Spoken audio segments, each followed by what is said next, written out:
basically just talking about education, the importance of learning something every week, and kind of what our staff was learning throughout the week. We went over training residuals and what that means, what that looks like, and its importance of how it kind of applies to what we do here. And then we lastly talked about just a movement checklist, what looks good, what doesn't, and why. And then we wrap up like a few quick like Q&A for programming, what that looks like in season. If you can, drop a like down below. Yeah, please. It can be from what you learned on the side, could be what you learned from a session. It's one thing, something you didn't know this time last week. Let's go. Can you say that again? I missed it. We're gonna go around the room and say one thing that they've learned this week in terms of like education for our field. I'm gonna have Vinny start us off. Intern Vin. Going to class every day. I know he's got something. I've learned more here probably than on the list. Plug. Say that right. I think just like when coaching the kids,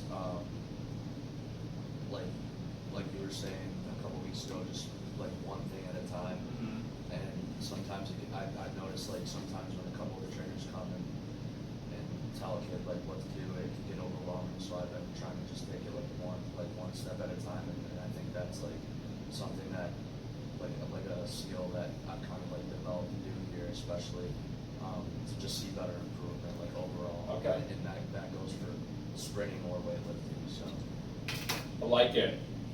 They need the details. New nickname. Trav, you're next.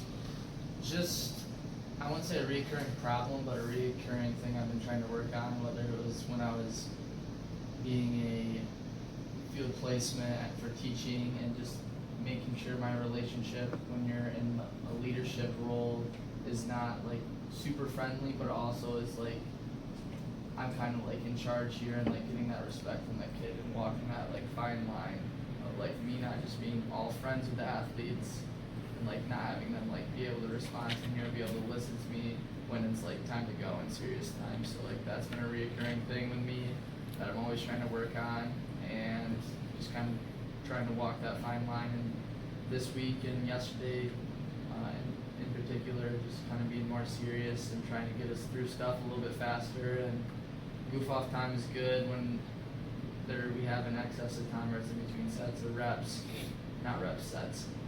And just being able to have a good, better flow so athletes can get more out of this. Check Raj. Like it. Plugged in.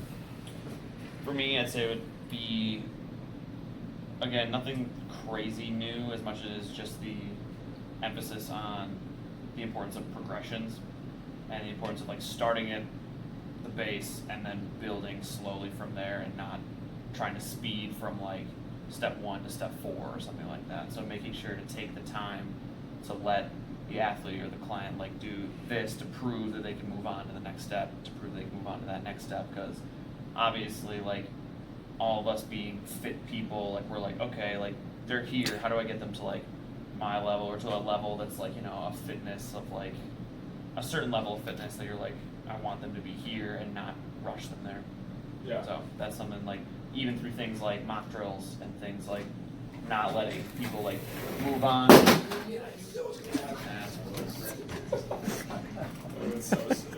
But things like progressions and mock drills.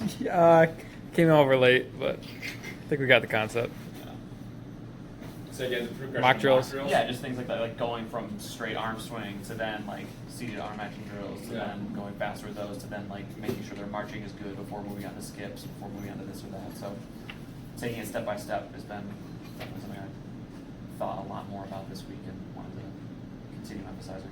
Yeah, I think all of you guys did a really good job of that this week. Even like Ian taking Ross yesterday to the side and like just having him do his own thing, like as like ostracizing or like as alone as that kid probably felt. Like I'm okay with him feeling alone for 15 minutes because like he actually learned how to march. Yeah. And like I said, it's not as complicated as we all want to make it. If you like put it in terms of like anything else, right? Like you play flag football first, then you go pads. You play t-ball, coach pitch, machine pitch, then you play like it's like everything else has progressed out. I just think like it's just very logical, right? And like that's all progression is just like a logical, like a systemic way of just like progressing something. And I'm glad that you guys are kind of like looking to that. And I think we all need to like, it's hard to do, right? Like you always want to see what they're capable of, because if they're more capable or have more talent, I should say, like that makes the job more fun for you guys, because like, oh, we can do something a little more fancy, a little more crazy. But most of the people here can be pretty boring, and you guys do a really good job of making the boring people a lot better than they should be. So good stuff. We've just like, so you just walked in right on time. We were just going something here, education. I'm just like asking everybody one thing you've learned this week, whether it's through like actually coaching or something you heard or read or something you learned via like anything that would apply to like what you did here that you didn't really necessarily know last week. If you need a minute, I'll go real quick and I can talk about that so you can think. But for me, I kind of I was listening to a podcast that basically talked about the difference between like how do you go about like continuing education, like how like, and so like how do we go about learning stuff every week? What does that look like? What's your process? What's your system? What's your progression and regression for that? And like, I think everyone here in this room is in very, very different spots of like what you need to do, in terms of like what's the focus, what's the education, like what do you really need? It's kind of like almost like a training program, right? Like we all have different needs or gaps that we need to fill. And if we fill those gaps, odds are like as a coach, as a person, as a professional, like everything else is probably gonna get pretty good with it while we also maintain what we're already good at. I know like for me personally, I've just learned that I probably just like need to chill out a little bit more and like not read so much, because like there's a certain point where like you can consume all the information in the world, but it's like we talked about a few weeks ago, like knowledge versus implementation. Like sometimes you just need to sit and think about what you learned. So like for example, like say you crush an entire like course of like speed, like all these 11 or 12 videos or whatever I dropped in there, it's like, and then you just go right to the next thing. Sometimes that's good, and you got to know like where you are in like your educational life, but at the same time, like sometimes you just got to sit back and be like, all right, like what did I learn? What can I use? Was this useful, right? Like trying to like creating yourself like almost like I look at it as like a coffee filter, right? Like you want to filter out stuff that's not going to work, right? Like if we don't have a curved running treadmill, you don't got to watch a curved running treadmill video, right? Like I mean, I'm sure there are key takeaways and it's fun and it's exciting, but like at what point do you like need to water down, or I guess filter out what's going to work for you? And I think like a problem I made was I tried to like learn everything when I was your guys' like position. Like I wanted to learn everything and anything, but like if it didn't really apply to me instantaneously, I probably should have just let it go. Like so, like reading every single page of every single like textbook or like training book, probably a waste of time in hindsight. But yeah, I learned that this week. What do you got? I just learned like how to implement things better. I think like what we were talking about that I walked in on late with Ross was initially I started out making him march, and like he couldn't, he was still doing the same arm, same leg, and he couldn't figure out how to break it up. So putting him on the ground and taking his legs out of it altogether made like a huge difference. Yeah. So I guess like in the future, like yesterday helped me in the future for knowing, okay, if they can't go right into marches, here's like the progressions, like you said. Got it. Like it changed a lot, so like it works. Yeah, right. I mean, yeah, that's awesome. I thought that was so cool. It's easy to think like, oh, like that'll just fix itself. But I think you should probably try at least once, right? Because there are times where you could have probably sent him forward and he would eventually figured it out. But then it's like you not only corrected the same side thing, you also corrected like arm height and like rhythm and like coordination, like all in 3, and it doesn't look like a big deal to him. He's like, oh, I'm just moving my arms, but like that's probably gonna help him out a lot more, and he's gonna be able to integrate a lot faster. Cool. Good stuff, fellas. Check. All right. I wrote this down because like I'm gonna try to pick like 1 or 2 things every week that we should all like that you guys should all know, and this is like, and I would put this under the umbrella of just like general like training knowledge. Like this isn't anything like super specific that you're gonna come in here and use, but like it's kind of like you got like your football terminology, you got like your whatever clique you're in or whatever organization you affiliate with, right? Like there's gonna be like certain lingo and there's just certain things like, oh, like you just know that, like you just know what certain words mean in terms of like a football team. I don't, you guys don't do, but And this is kind of one of those things, so I'm gonna kind of pick like, so like we have stuff like that's called like the training residual like model, and like that's like something like this. So like, does anyone know what I mean by like training residuals, other than probably Alex? I would assume you know what that means, but what is it, what about like, I mean, and you can kind of even cheat and look at that, like, what's a training residual? Category.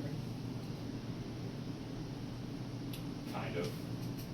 It's kind of like the steps in like exercise, right? So like, I don't know, we learned about this in exercise physiology, like Mhm. the aerobic system, anaerobic system, like it happens at one thing at a time, you know, like first is aerobic. Energy systems? Energy systems, Yeah. stuff like that, yeah. Like, it's all the training and speed too. Yeah, you're going in the right direction for sure. So a training residual is like basically like what are the lasting effects of a certain adaptation, right? So anything we do out there is we're trying to change something for the better, essentially. So whether it is like we're doing like mock drills, we're doing like weights, we're doing throws, it's like, if you were to guess, it's like, oh, like, I wonder, like, if I were to stop doing this, like, at what point do I start to lose, like, my strength? Or what point do I start to lose, like, my speed or my power or something like that, right? And, like, that's basically what this chart is. Like, they went through and scientifically tested, like, what qualities you lose at what certain days. And now it's obviously it's a range because it's not ever, but it's like, basically the more elite you are, the longer it takes for you to lose something, which is a good thing, right? You want to lose it right away. Where it's like the more novice you are, the less or the fewer days you are likely to hold on to a certain quality. So like when you take this different like almost energy systems or different qualities here, like different adaptations, like aerobic capacity or aerobic endurance, right? That's like, think of your low intensity like marathon runner, your like you want to go out for a 3-mile jog, or you want to do anything really that's lasting over like a couple of minutes, like that's going to be your aerobic capacity. If you were to completely stop doing that, it would take you about 30 days to lose that. So, an example, say you run 5 miles in 30 minutes, it's cooking on like a Monday, you wait 4 weeks and you don't run a single mile, you can more than likely do it again without training it once. Because that's just like your baseline, right? Like they just went like that. So like obviously you don't want to always do that, but like the training residual on that, as well as max strength, is going to be like 30 plus or minus 5. So max strength being like basically anything under a 5 RM.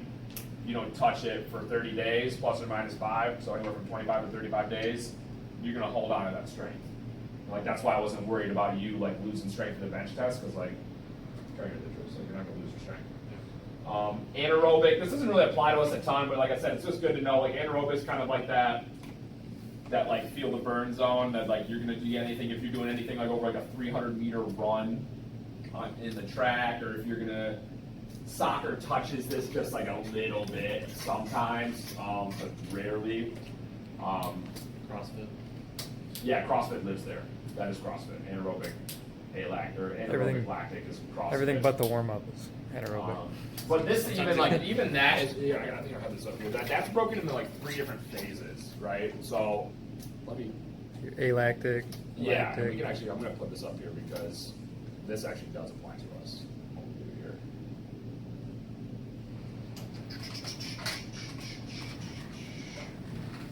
Oh, this is so convenient.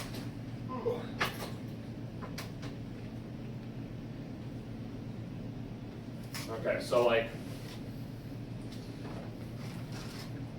this, and we're gonna take it over here. Let's just talk about this. All right, this is in the videos too, but like hopefully, I don't know. Sometimes you gotta hear things 3 or 4 times from 3 or 4 different people to stick. So this can be broken up into 2 types. All right, you're gonna have. Let's just get that way. Plus, this will be Colton Hansen's first time hearing it, so. Yeah, right. Shout out to Colton Hansen, the guy. So you're gonna have alactic, and you're gonna have lactic. Okay, and this is kind of more what you were talking about then, where with like energy systems and stuff like that. Okay, and then from here, ATP. yeah, like you're like on this side, this is gonna be like I guess it's really not as long and drawn out like this, but like this has one phase, right? And this is just like, when you think alactic, anaerobic, that is like max effort sprints. Max speed, strength, and power. All right, so it's gonna be those three qualities basically, or if you can think about it like this, it's basically, let's say like the high end, like someone who's really, really conditioned, it's gonna last anywhere from 1 to 8 seconds. So 8 seconds being the higher side. And it's what'd you call it? Creatine phosphate system? Yeah. Yes. It's like a gradual transition though, right? It's not like a complete switch from one Yeah, system like to the this other. doesn't well, I used to think it was like this, right? It's almost like you light a fuse, and like it's like 1, 2, 3, 4, 5, 6, 7, off it's gone. It's like, and that's not really how it works. It regenerates pretty much fully with full recovery in about 5 minutes, 3 to 5 minutes. So like that's where you kind of get these ideas for sprint recoveries, right? Where it's like, so if I do a 7-second sprint, if you're fast, right, you're going to be anywhere between 60 and 70 meters, right? Right? That's my question for you. Like a 7 or 8 second sprint is going to be like a 60 to 70 yard sprint. All out? Yeah. Yeah. All out, yeah. Like I'm thinking of like a 60 indoor time sprint would be 6.5 seconds 6.5 for the yards, yeah. for 60 meters 60, yard. 60 yards, yeah. Okay, so close enough. So you think about that, right? Like you're going to need at least 3 to 5 minutes. And if you think about it, especially you put it in a race scenario, Probably 10. yeah, like probably, I'd say probably more like 8 to 10, because there's an emotional component in there too, right? Like your emotional side of you and like your just performance side of you, like it's all the same thing. Where like you in your head can be like, oh, I can differentiate emotion from physical activity. Your body can't. So like stressing out about a race and then going and doing the race, you add them together, and then that's why you probably take a little bit more rest in between, or if anything that's important like that. This is where we live, right? Though, like we don't do anything pretty much over this until we get into the weight room. And then that's why like you get like pumps, which we'll go over here in a sec, like when you get like a weight room pump or something like that. But this is pretty much every sport, right? Think about football. 4 to 6 seconds is the average play. With like an 11 to 1 work to rest ratio. So you work for 4 seconds, you get about a 40-second break. Like it's pretty absurd. It's pretty absurd that then like people have you do gassers to get you in shape for something you never even get into, because it's gassers are here. But like soccer is even just either a lot of walking and jogging, and then it's a burst, right? But like no one's cooking a full end line to end line's 120 meters. Like no one's ever doing that. Like maybe once every like season, one person will do that. But like baseball, they're chilling all the time. They're never doing anything like that. What's it base to base? At 90 feet? Yeah, basically it's a 30-yard sprint. Yeah.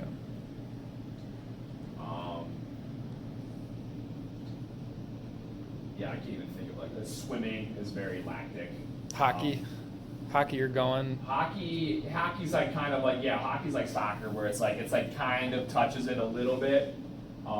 There's a special endurance component, which we're going to talk about right now. So like The average like shift and or just continuous 3 play minutes. hockey is what, 30 to 40 seconds on average. average play. That's Well, a yeah, between like play stoppages or just subbing. Yeah, that's probably true. Yeah, I think About they 30 would to 40 run. I seconds. think they would run like at least 2-minute lines if they did. But like each 2-minute line got like 3 or 4 breaks with the whistles. You're right. But then coming over here. So like, Unless you're really rushing like this 5. all hinges on time, right? So all this hinges on time. So like what you need to remember is like any activity that can be done in 1 to 8 seconds, like maximally, essentially. All right, and then we come over here. This is broken up into like 3 little sects, where like it could be anywhere from 7 to 40 seconds in duration. All right, but from there, like we do like say 7 to 15. That's going to be like what you call, put it right here, speed endurance. All right, and so like that's why someone who, for example, like a track runner who runs an 100-meter, because like, I mean, Usain Bolt's the fastest guy alive to run at 9.58 or something like that, or 9. Exactly, 958. 9.58. Oh, sick. There's still an endurance piece, right? It's over 7 seconds. So like that's when you get into like longer distance runs. So like a lot of 100 meters people will run 150s, or they'll run 100s at like 90% or like whatever the case may be. I haven't looked into it too heavily, but that piece needs to be there. And this is like a whole different style of like sprint training that we don't really need to use, right? Because we live here, but this is good to know. And then like once you get into like anything higher than that, like you're like into like 15 to 40 seconds, this is what you would call special endurance. Because this is just basically teaching yourself how to hold speed a little bit longer, right? Because you build like this whole portion, like even in a 60-yard indoor, like everyone's still accelerating if they're fast, right? So if we start the clock, we're going up for about 7 to 8 seconds. All right, speed endurance is trying to hold that as long as possible before you start decelerating. Because in a sprint, what happens is everyone, like if you're thinking like Olympics, like peaks out around like 60 to 75 meters. Okay, and what Usain Bolt does is it just takes him less time to decelerate, and that's why he wins. That's the difference in time. More time to decelerate. Right. He's not decelerating as quickly, Right. so he's still holding speed. Yeah, but like I know what you're saying. Yeah. So. Plus he's taking less steps. Sorry, go ahead. His like meters per second stays faster than the average athlete for longer. Anyways, so speed endurance would be like the 100, and then special endurance 200 would be like the 200, and then you'd be getting more in like the 400s. That's going to be this next one here, which is anywhere from 40 to 90 seconds. This would be special endurance 2. Special endurance too. There's 2 of them. Electric boogaloo. I won't get too into this because it's really apply, but like thinking about this, like special endurance 1 is going to be anywhere from like if you have to do something from 150 to 300 meters. This is all in terms of running, right? But like I said, like if you're looking at sports that take these into consideration, it's like, hey, like if you're a fighter, like you're doing 5 to 6 or whatever 5-minute rounds or whatever it is, like that's a whole different, or there's a huge aerobic component to that. There's a huge strength endurance component to that. Like this is all just kind of like, you just got to know who you're training. But then special endurance 2 is going to be like, this is like what Eric was, like 400 meter, but then you can also go up to like, what, 800 meters? No, like probably more like 350 to 6. No, 800 is like 2 up to, minutes. Like 3 minutes, like 150. Would 800 be closer to like an aerobic type? Yeah. Like, so what would happen is that like you would take like you just blow through all phases of these, to kind of think of like your RPMs in your car. You'd like ramp up in the tar, and then you like set back to like alactic 1, alactic special endurance, alactic special endurance 2, and then boom, you be aerobic. But they're all working at the same time though. So don't think that just like they shut off and it's like you're using different like sources. It's all kind of intertwined. So why, like for football, like a gasser takes more than 15 seconds generally, right? Because you go like 50, 50, 50, 50. So like 200 meters, you know. yeah. So like, why train that way if in a game you're gonna? It's a great point, Ian. Why would you train that way? You wouldn't. Because it feels hard. Therefore, it's like you got to think of like coaches are in charge of that. Yeah. Right? Like toughness training, or Yeah, it's like you did it because you always done it, which is always a horrible reason to do something. Right. You do it because it feels tough. Like there's a immediate response, right? Whereas like you run 200 meters of sprints, like you don't feel tired, like you don't feel bad. You're like, oh, like that was okay. Like, it was just like, it wasn't anything like major. But like with that, like you go, if I make you run 300 meters straight, there's an immediate like physiological response where you're like, dang, that sucked. Like, so like there really is no point to doing it other than like coaches are stubborn and they think it gets you in better shape because they make you feel like you're dying. But what do I know? So that was a little tangent away from that, but I think it's good to know, like energy systems, right? Because like these are all working even when we do with kids, right? And then if you can think about it, like it starts here, right? Like you're gonna hit alactic, you're gonna hit all 3 phases of the lactic, and then you're gonna jump up to aerobic, and that's like you're just like right now me sitting here talking to you, I'm in the aerobic energy system. All right, we're just sitting here like it's super low intensity, it's all like a duration. Like when you coach, you're pretty much there unless you're demoing an exercise, and it recovers everything. So like the more robust or the bigger your aerobic system is, like that's why like tempo runs are so important, because what they do is they give you a better aerobic base to build up all these qualities from. And you need to almost always build qualities off of like aerobic capacity or like what you call work capacity, just like endurance. So you might have someone who's pretty fast, but like they gas out real quick. It's like, okay, well, you're not gonna be very good because you have no aerobic base to like be able to repeat bouts of speed. Is that you? That's me. So do you think that like maybe the old way of thinking was we can run like things in the special endurance category, thinking like it'll improve aerobic capacity?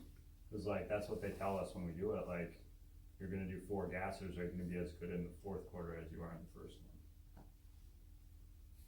I think it's mental Speed, toughness. It's speed reserve. Right, because think about it like this. If you're like, what's a break for a gasser? Depends on how well you did the first one, I guess. I don't know. Okay, so if you're doing a 200-yard run,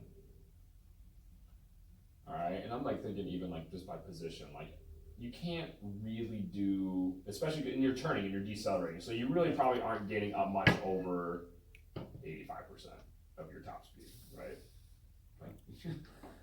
And so you're gonna run your first one at 85%, you're gonna run your second one at probably 70%, and it's only gonna get worse, right? Because you're probably not getting full adequate rest. If you run a 200, you're probably you should rest for probably 12, 15 minutes. What is a gasser, real quick?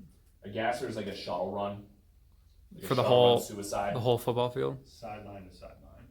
It's like 50 yards. That's like the gold standard for like football conditioning. And like, what's the sets and? You go like sideline back is 1 gasser, and it's up to like coach's discretion on how many gassers you do. Yeah.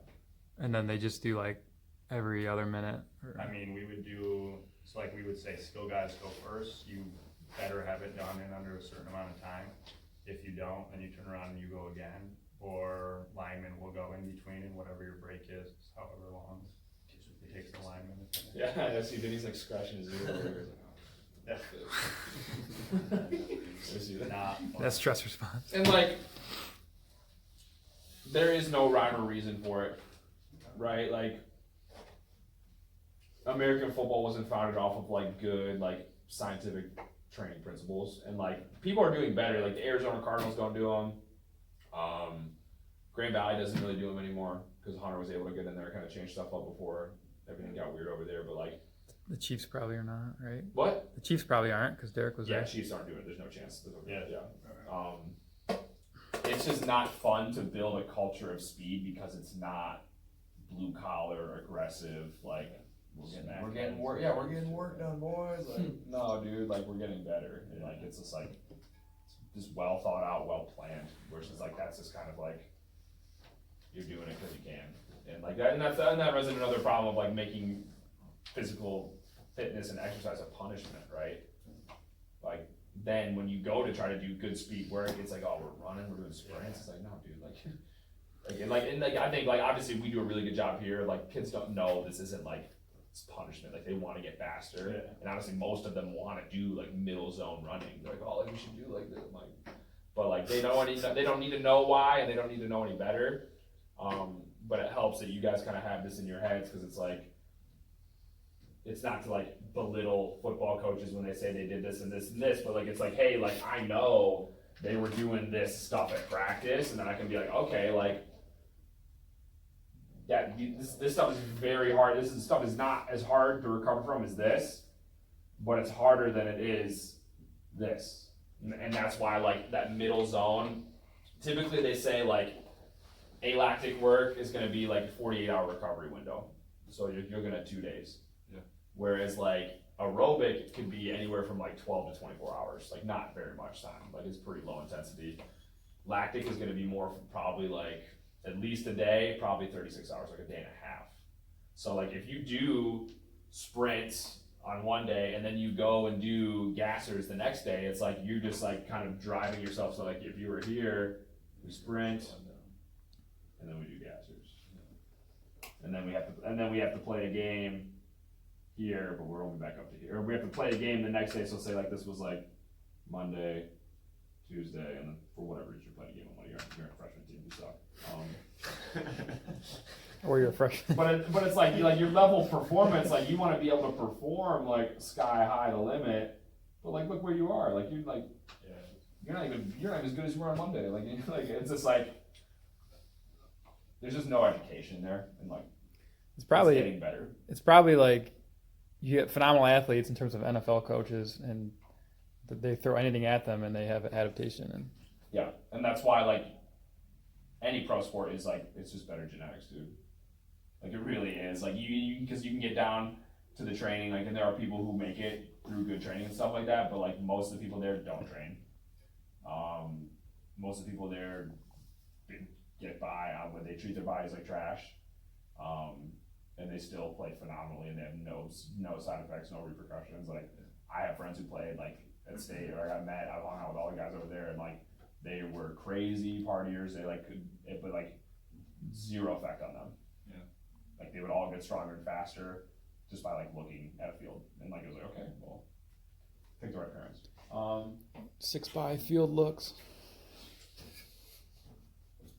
Strength endurance. Dad jokes. Don't really need to talk about that too much. We don't like do that, but like you can think about like basically sets of like 20 in the weight room is gonna be stuff like that. Any repeated bout of endurance that requires some semblance of strength, you're looking at like 2 weeks. But we don't really need a ton of that. And then max speed. This is kind of why I brought this up in the first place, right? Is like, look at that. If you don't sprint for 5 days, plus or minus 3, you get slower. That's what that's saying. Yeah. So it's like, and like people like you wonder like, oh, like why speed? Why all the time? Like why are we always speed? It's like, well, one, everybody wants to be faster, right? Like anyone who gets faster in any sport will be better, regardless of their skill, right? Because they're just a better athlete. And then you get people like, oh, like I want to come like train for 3 months and then leave. I'm like, okay, sweet. You just completely like you will be trash by the time you get back because like, they're not going to train true alactic max speed. And like I said, it's like the less novice you are, the less advanced you are, the worse this gets. So like, yeah, it's 5, but it's like it could be 2 days. Like, and so I think like there's a balance between, especially for kids, like you got to get their max strength up in order for this to even be kind of effective, right? And that's why I say like I don't care necessarily if we get a lot of sprints with the kids. If the drills are sweet, we'll get them stronger here, and that'll make the drills better, and then that'll make sprinting better when the time comes. Certain movements. Talking middle schoolers right now? Yeah, and like some high schoolers too, but it's just like you need a general foundation of like work capacity and strength. That's like if you were to pyramid it out, and like there's charts like this all over the place. I'm probably gonna mess this up, but typically what you do is like foundation of work capacity, strength. I have a question, kind of a tangent, but 5 plus or minus 3. Are we all ready for the combine next Thursday? I am. You've been sprinting, Stay ready. I sprint every other day. Vinny? Yeah, sure. Trevor? This was I to get this is ready. messed up. Like the bones are right, but it's like Al Vermeil came up with this. He was the strength coach for the Bulls when Jordan was there, the 49ers when they won a Super Bowl, and he won the World Series. So he has rings in every sport. That matters, I should say. What's he doing now? Dude, I don't know. He's chilling. Retired? I think he's retired. But he kind of said like this is kind of how like a hierarchy is like you have your work, you need your work capacity, which is just general endurance to recover from exercise, and then you can build strength. From strength, you build power, and then the kind of like the hierarchy is like speed, right? It's like one quality everyone wants more of, and it kind of separates the good from the bad, or the good from the great, and the great from the elite. What are those two in the middle there? Flex? Like flexibility and like testing evaluation. Like this is like his model. Oh. And you can argue though, right? Like you can argue speed builds strength, builds work capacity, builds power.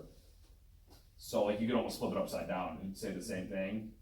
I don't know. I would have to take like a middle school kid and be like, hey, like we're just gonna do sprint training with you, and like make that a priority, rather than like make strength a priority in the weight room. Like, and you'd have to see who does better. But Yeah, even flexibility. But it probably is like trickle down, right? So your work capacity would have less of an effect because it's way on the other end. If you just did speed, like their work capacity, how? Well, you can think of like the speed reserve, right? Yeah. But if you're so young, like if the speed reserve works, I feel like if you're fast, like because it's all percentage based off your own body, right? Like I can't compare my reserve to your reserve because you're faster than me. So something that. Wait till Thursday. Yeah, I guess we'll see, but I don't know. I think you have a point. I would have to I can't say like verbatim if that's true, but there's definitely something there. I'm talking about myself all day. That is training residuals. That's in like pretty much every Russian textbook you can pick up, like super training, science of practices, other crap like that. Those are kind of like big name books that everyone knows. So like, for example, like if, like that's like when people come in here, like in season people, or like people coming from practice or games, like the questions of what were you doing or what you do the day before, like the day before matters just as much, right? Because like we talked about like recovery times and stuff like this, because it's like there's a certain degree to where like the younger you are, it doesn't matter as much. Like, and that's like 100% true. Like, why we've never had a middle school in-season athlete, and even like underclassmen, or like even like someone like Cheech, right? He comes in here 3 days a week and like he'll sprint every single day. He's never really gotten hurt or had any problems with that, because he's not like elite in the sense that like his speed and his body is like tapped out, right? Like I couldn't sprint you 3 days. I don't think I could sprint anybody in here 3 days in a row without some negative side consequence. And that's probably just because, like we talked about earlier, right? He's lacking qualities that miss. Like he's got gaps in his game that could potentially make this better. But like someone like who has maybe a competition coming up or has like an important something, and they came from conditioning already. It's like, okay, well maybe we can throw them in an aerobic zone and just let them kind of just chill it out a little bit. But that's good on that. Okay, we got like 20 minutes left. We can go over this last thing. I kind of want to get get you guys a little more involved here and like pick your brains and like, what do you look for like when you're looking at exercises? So like, what is like your checklist? I know I've told you like kind of mine, and I'll circle back at the end and talk about that too. But like, somebody pick an exercise, like a good exercise. Deadlift. Okay. What do you look for in a good deadlift? Like, what is a good deadlift? I know for me, I'm looking at angles, Okay. but I miss a lot because that's usually what my mind goes to first. No, I think that's a pretty good place to start. It's a good place to start, yeah. Yeah. I look at feet first. You look at feet first? Okay. What do you look at? I look at what you kind of like mentioned for like that axial skeleton, like head all the way down to like the hips, and just the position of like the head and the spine and the everything like that. Mm-hmm. I think it like depends on which. Honestly, like I think I try to do it differently depending on the athlete, because That's a great answer. there's some athletes that I know, like, okay, their feet are usually the problem because they like to do deadlift way out there. Yeah.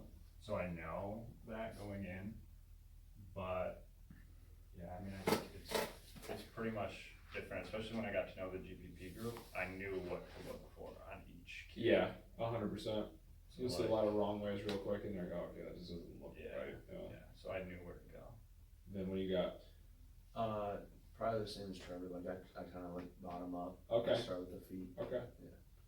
Yeah, and I don't think any one of these is right or wrong, right? You just got to know, like, is it going to get the result you need? So, like, if you take somebody who's deadlifting, for example, I'm always gonna look at kind of starting position, right? And like Alex said, like if somebody bends over to pick it up, it doesn't really matter where their feet is if their back's round, because like I'm gonna fix that first.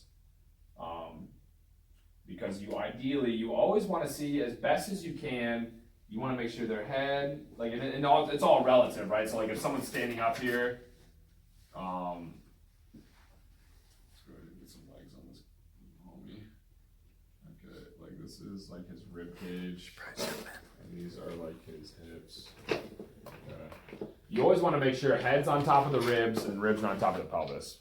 You don't not have to say that. We gotta see this, Thomas. Right, because if I'm already like standing, like if you watch me like sideways, I'm already standing like my butt is all jacked out like J-Lo, and like I'm like my chest is really wide, my ribs are all flared up. Let's fix that first, right? Because like if I pick this up, like I'm already just standing like this, I'm crushing one of my discs. If I put more weight on it, it's just gonna like give me a little bit more. So like I just think, hey, just like kind of push your chin back, okay, and then can we just like try to like mitigate that the best we can? Usually if you just say soften your knees a little bit, that's gonna come down by itself. Okay? Because most of us will stand out like this, my pelvis will dump forward, and then my ribs might come back and balance me out so I don't fall over. Right? Because if I come forward here, I will literally fall forward. Alright, so you're literally just fighting gravity. So like if someone's gonna set up for a deadlift, like I'm here, like I wanna be like tall, but I wanna be stacked is what you call it, right? So boom, boom, boom. And then when I bend over, am I gonna reach or am I gonna keep that stacked position here and move in one big piece? Like basically from your hip bone to your ear, you should be locked, all right? And then you're just gonna hinge it down, pick it up, push the floor away. From there, you look at feet. I always like, for any like really squat, deadlift, anything, it's like you should just be right underneath your hips. So like if you're out here, right, what's gonna happen, you're gonna cave in, all right? Which isn't always a bad thing. And if you're too close, like you're not, obviously no one generates force like through the ground optimally as well. So it's like, I would just say like if you really have like trouble, just like, hey, do a little jump for me real quick. All right, that looks good to me. All right, I'm good to go. But like that's important, right? Because that really is going to clean up a lot of your issues. Like, because like if you get somebody who's like goblet squatting, like this isn't stacked, right? That's like oh, like I'm letting the weight crush me forward. Like if I get here forward, even here, like I'm still gonna like have like that little dip in my low back. Like we want that low back to be like not round, but like flat, ideally, or as flat as it presents, right? Some people just have a naturally really curved in low back, and that's okay. And you really don't even have to have them like keep it the whole time. Just because like it's a group setting, like we're not gonna be able to take somebody and have them like fold up like a lawn chair and like sit their butt down to their heels. Like I think I've been trying that a lot with the heel elevated, and that's just like it helps a lot.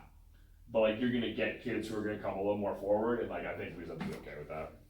It's not perfect, but it's better than what it was.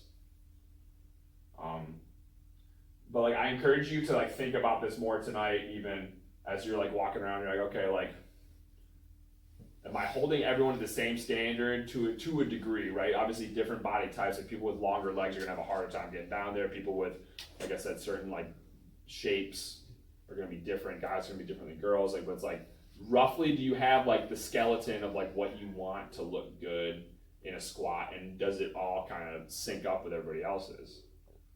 Right, because we've gone over fundamental movements before in like the videos and like even doing stuff here in the meetings. It's like just making sure like we're like holding that to a standard, right? Because most likely like that's where people might suffer some sort of like problem, right? Whether it's like a deadlift or like a heavy squat.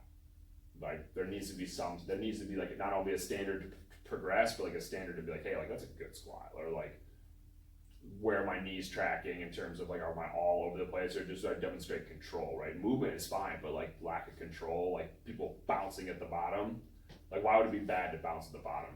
If you had to guess, if you don't know, or if you do know. And deadlift? In a squat, And right? squat? Like you say, like you just going, you're going, and then all of a sudden you hit like parallel and like bottom out. Twist? Yeah, but I mean, even like think like don't even think in like terms of like injury prevention. Think in terms of like You performance. lost all your power. Yeah, right. Like they call it like an energy leak, right? Like you have all this tension. The goal of lifting weights is to produce force, right? And so if I'm holding my legs, all right, and then I just dump it off into my like skeletal system essentially, and just like boom, like just eat it. Like most of the time you're not gonna have enough force to get back up. or like you're not developing muscles because you literally back off tension and then put it back on. Is there a tension transfer between eccentric, concentric? Yeah, and isometric. Yeah. There's brief isometric between every movement. Whether it's like superimposed and you like tell someone to hold an isometric, but like every muscle contraction will look like this, where you'll go down, up. It's literally just a V, like an EMG or whatever it is. So like this can, like I said, this can be exacerbated or exaggerated to be longer, but.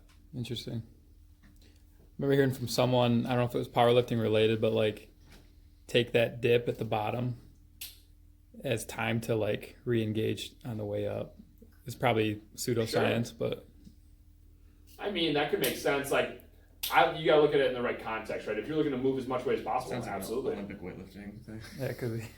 More than a powerlifting thing. Because like for me, it's like I'm trying to maximize like the whole body, because it's, I mean, like, it's not, we're not training for max strength, right? We're training for more athletic quality. So like if I can keep someone stacked, the reason we do that is that's gonna be able to allow them to create greater pressure in their ab cavity. Mm-hmm. So like that's gonna be locked in, right? There's your core work right there, okay? Like, and like if you can hold that under a load, move it with your legs, keep your upper back engaged, you just did a total body exercise that trained pretty much everything that you need for sport. And it only really needs to be as hard as it is for you, right? If they can't do the movement without the weight, like, it's hard because like I think all of us here were brought up with like more weight is definitely always better. Like you can never be too strong, but like there is a point of diminishing return, and like big weights are sweet, but they all come with a cost. Like everything you do, it comes with a cost, right? Like if you run fast, you are more likely to tear a hamstring. That's just a fact, right? Like the faster you are, the more likely you are to tear a hamstring. The stronger you are, the more mobility you give up, or the more, like, I guess like joint integrity, like you will be stiffer, like, and you're gonna probably have aches and pains. Like that's just natural. There's no power lifter out there that feels good on any given morning.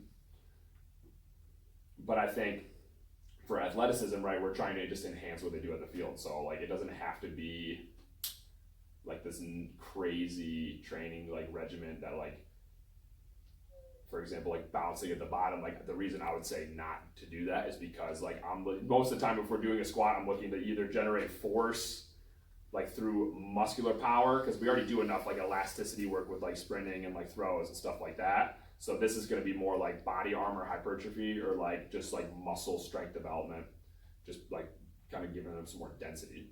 Would you say that like when you do that like bounce at the bottom, it ends up becoming like more stress? Like you said, like It's skeletal, but it's all like also on like the ligaments. Yeah, and, like, connective tendons. tissue. Okay. I mean, it's a stretch reflex. It's like a sprint, right? It's like when your ankle hits the ground and you toe off. Like it's good. Like that's where you store a lot of energy in your tendons and ligaments. But under that much like load over time isn't gonna like help Yeah, that well, it just musculature depends. grow. Like, are your muscles and tendons the same strength? So like what's going to happen is like you got a weak muscle with a strong tendon, something's going to tear, right, where it comes and joins. Or vice versa. Yeah, and so like if you're going down, like if you got a really weak kid with too much weight, like we talked about, you can eccentrically lower 50% more than your 1 rep max, right? Which is a lot. Like I could probably lower 600 on my back, but like there's no way it's coming up. And so kids can do this all the time, right? They go good, and then like literally just like try to bounce and get it out of there. Like that's useful to a degree, but for what we do in the context of like how we train people and like what it's for, like there's just really not a place for it. But like if you're going to a state meet and trying to win like the weight class of your powerlifting meet, you gotta do it. Like it's part of the sport. Just had a thought, we can touch on it or we can just not do it, but same thing but with bench press, and then like using your chest cavity to kind of like I don't tap know if off it. there's not a lot of cartilage here per se. I mean, I guess it is all cartilage really, like your xiphoid process, and that's more like your whole sternal complex is kind of like bone, and then like your ribs come in, but like you're literally just bouncing it off like a cushion, like a structure. I don't even know how to like word like. It's almost like an airbag, right? Yeah, kind of. I mean, like you're just crushing your sternum, really. Yeah, like it's like I know you used to do it a lot. Like you're pretty resilient though. Like you're not gonna die from it, but like I wouldn't even say But in terms of like that training the athlete versus training the power lifter, how do you? Well, at a powerlifting meet, you can't smash it. Yeah, You you're have doing to a pause.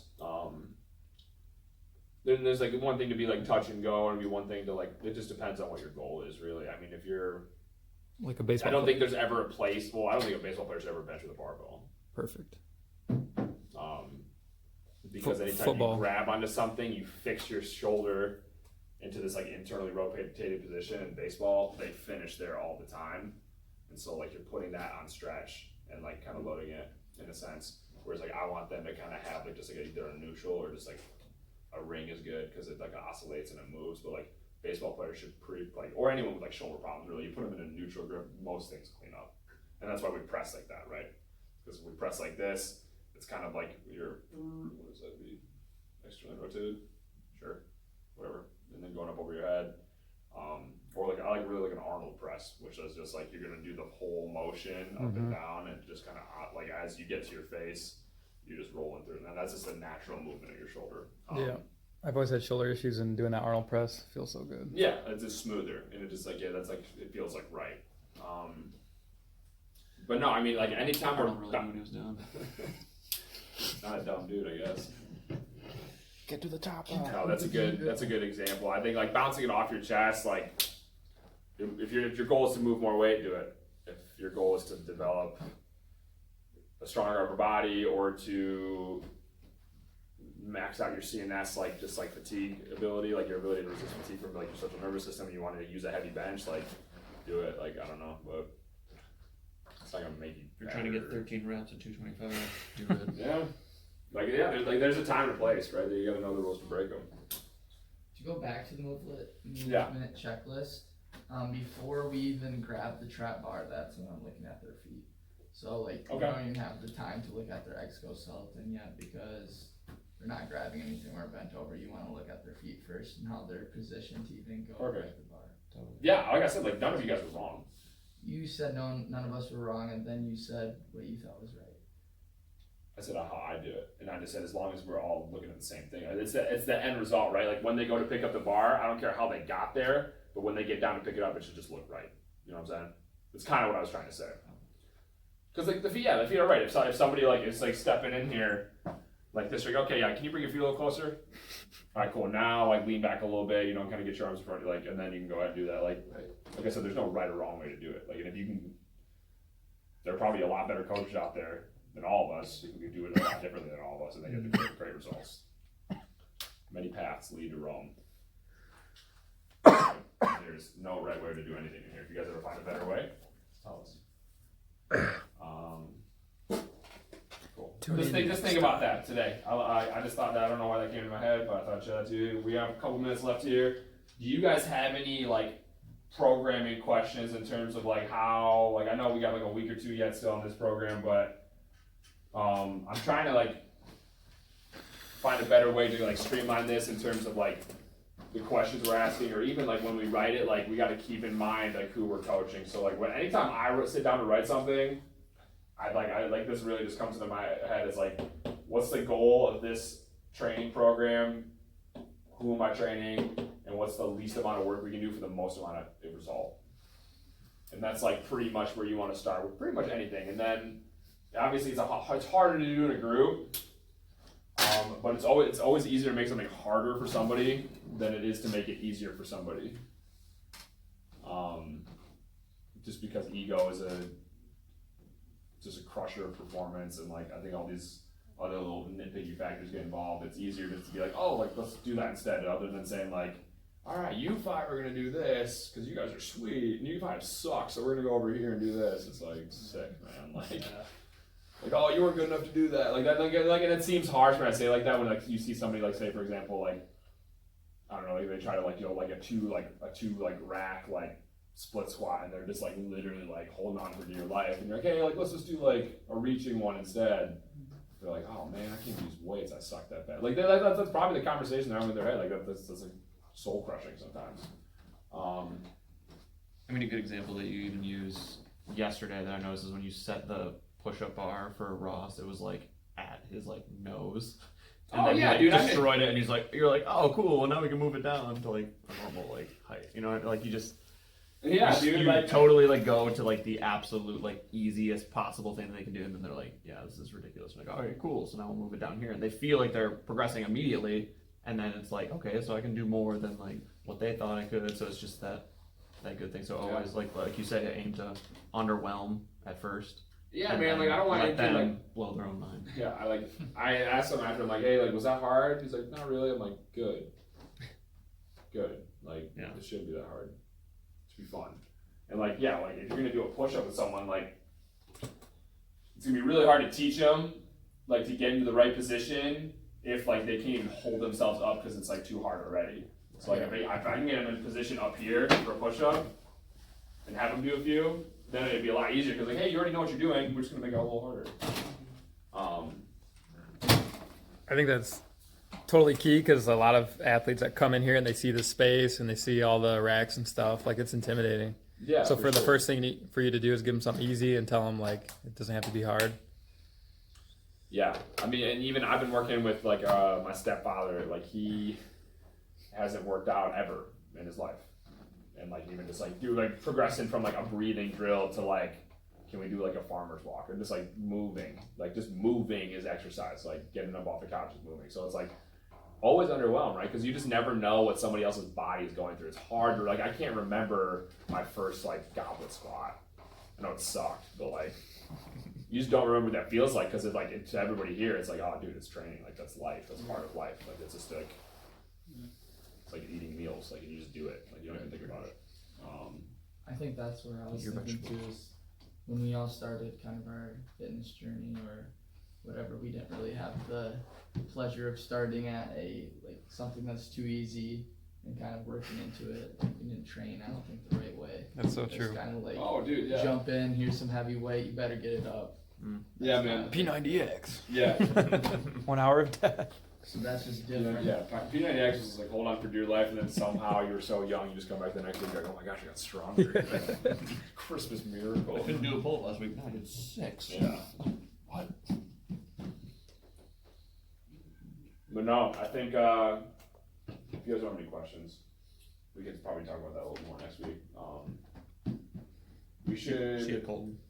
Kind of just with the in-season stuff, kind of touch on that. You want to talk about the in-season stuff? Yeah, I mean, I What know about I haven't written any of that up yet, but you, with in-season, you just make it lower reps, and you still kind of do the same exercises. The whole point Ish. of that is that's where the max strength part comes in, and it'll only take like 24 hours to kind of get back to that, or what's the idea with that? You won't be as sore. Yeah, max strength. Like you gotta time it, but I mean, like, it depends on the exercise, right? Because I've shown you guys that chart of like what is taxing versus what is not, right? So like if someone's got a game tomorrow and they want to come in here, like I'll probably like do a heavy bench, because that's not gonna really fatigue you too much. You want to get a certain amount of like neural adaptation, so like you want to stress the system out a little bit with something heavy, right? So it's going to be close to like 90 to 100% of what they can do. But volume leaves you sore, right? Like you started bodybuilding, I'm sure you got really sore the first couple of weeks. Like it's just like reps and time under tension do more damage to muscle tissue. And so like when you do movements fast or maximally, like there's still going to be like some result of damage, but like you said, like it's going to be minimal recovery. Even though the load's heavier, just the repetitions is down, therefore you're not as sore. Because you would think if you put more weight on, it still destroyed as much, if not more, muscle tissue. You get what I'm saying? Yes. But yeah, this is not the case. Well, like you said, it's like the total volume of training. So say you did half your max, like say you're doing 135 in the I get what bench you're 10 saying. times. Yep. The max of that, as opposed to like 225 4 times, it's not Mhm. going to equal the same amount of like Understood. load. You know what I mean? Like total weight moved over Yeah. a workout. Yeah. Yeah, like I'm saying, like you do 3 sets of Tonnage. 100-pound bench for 1 rep, that's 300 pounds. But if you do 135 10 times, that's 1,300 pounds. Mm-hmm. Or yeah, 1,300 pounds. I thought I said tons. I'm like, oh, what? That's all right. But like it's literally just like that, and that's kind of how like people add up volume, like in a much more personalized way. That's how you'd want to track like hey, did I get better? Because it's like, oh, I'm just gonna go up and weight, but like you can actually be like, hey, like I benched last week, but like I did this much volume. I did 2,000 pounds of volume. It's like this week I'm gonna add 100 pounds. Oh, I did 2,100 the next week or something like that. There you go. And that's why we do that with the both accumulation and intensification, right? Because if I do 3x10 at 100 pounds, whatever exercise I'm doing, right? That's 30, that's 3,000. If I add a set, we're already going at 4,000. That's a ton. It's 2 tons. That's like a ton more volume, I should say. Like that's like we're adding a whole another set. And like people are like, oh, like I can still go heavier. It's like, well, dude, like minimal effective dose. Like you don't have to change anything. You just gotta do what you did last week, and you're still gonna get stronger. That's kind of fun, right? Like but it's not harder, so it's not working. That's what people think.